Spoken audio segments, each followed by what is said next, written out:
பாடகர் இயேசுதாஸ் பல வருடங்களாக இசையுலகில் லெஜெண்டாக இருப்பவர். இயேசுதாஸ் சினிமா பாடல்கள், பக்தி பாடல்கள் என தனது குரலில் ஏகப்பட்ட பாடல்களை பாடியுள்ளார். தமிழ், மலையாளம் உள்ளிட்ட மொழிகளிலும் பல பாடல்களை பாடியிருக்கும் அவர் தற்போது உடல்நலக் குறைவார் மருத்துவமனையில் அனுமதிக்கப்பட்டிருக்கிறார் என்கிற செய்தி தற்போது வைரலாகி வருகிறது. ஒரு பாடலுக்கு இசை உயிர் என்றால் அது குரல் உடல். அந்த உடல் இருந்தால்தான் உயிரால் இந்த உலகில் நடமாட முடியும், பேச முடியும். அப்படி பல வருடங்களாக தனது குரலால் இசைக்கு தொண்டாற்றி வருகிறார் இயேசுதாஸ். செவிகளுக்கு இதத்தை கொடுக்கக்கூடிய இயேசுதாஸ் குரல் தன்னம்பிக்கையும் கொடுக்கும் வல்லமை கொண்டவர். அதேபோல் எந்த ஜானரில் அவரை பாட வைத்தாலும் அசால்ட்டாக ஸ்கோர் செய்து விடுவார்.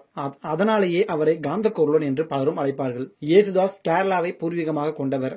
முதலாக ஜாதி பேதம் மத துவேஷம் என்ற பாடலின் மூலம் 1961 அறிமுகமானார்.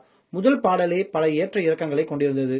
அந்த பாடலை இப்போது கேட்டாலும் அறிமுக பாடகர் பாடியது போல் அல்லாமல் ஏற்கனவே 100 பாடல்களை பாடியவர் போல் பாடி ஆச்சரியப்படுத்தியிருப்பார் இயேசுதாஸ். இயேசுதாஸின் முதல் பாடல் மெகா ஹிட்டானதை தொடர்ந்து வாய்ப்புகள் அவருக்கு குவிய ஆரம்பித்தன. அதனை பயன்படுத்திக் கொண்ட அவர் தனது குரலால் அனைவரையும் ஈர்த்தார். மலையாளத்தில் மட்டும் பாடிக்கொண்டிருந்த அவர் தமிழில் பொம்மை பாடத்தின் பாடல்கள் மூலம் அறிமுகமானார்.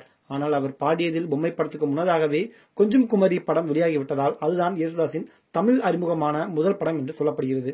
முக்கியமாக சிந்து பைரவி படத்தில் அத்தனை பாடல்களையும் அவர் அசால்ட்டாக பாடியிருப்பார். அவர் தொடர்ந்து தெலுங்கு, ஹிந்தி உள்ளிட்ட மொழிகளிலும் தனது குரலால் தடம் பதித்தவர். பல்லாயிரக்கணக்கான பாடல்களை பாடியிருக்கிறார். அது மட்டுமின்றி அழகுள்ள சலீனா, தீக்கனல், சஞ்சாரி, அபிநயம், பூச்ச சன்னியாசி உள்ளிட்ட படங்களுக்கு இசையமைக்கவும் செய்திருக்கிறார்.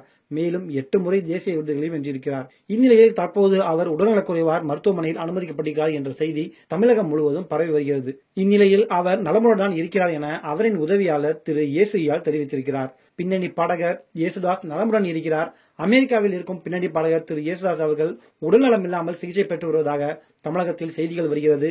அது உண்மை இல்லை என்றும் அவர் பூரண நலத்துடன் இருக்கிறார், நல்ல ஆரோக்கியமாக இருக்கிறார் என்றும் அவரின் உதவியாளர் திரு சேதுயால் தெரிவித்திருக்கிறார். ஆகவே அவர் நலமுடன் இருக்கிறார் என்பதை மக்களுக்கு தெரியப்படுத்துமாறும் அவர் கேட்டுள்ளார்.